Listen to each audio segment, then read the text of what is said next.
This is John Landis from TriMech with a tech tip about using SOLIDWORKS reference Triad for view navigation.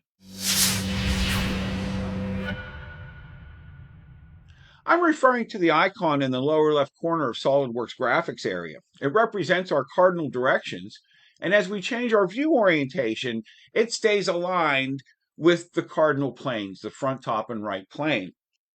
But did you know that you can use this reference triad for view navigation also? Check this out. If you click on any one of the axes on the reference triad, SOLIDWORKS view orientation changes so that you're looking at that axis in a normal direction.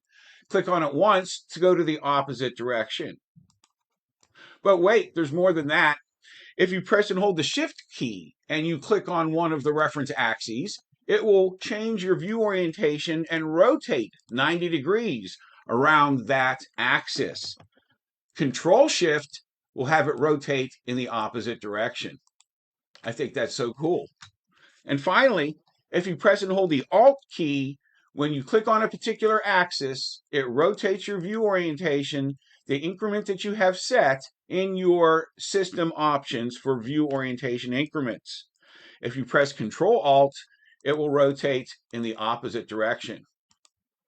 And there you have it, a tech tip about using the reference triad for view navigation in SOLIDWORKS.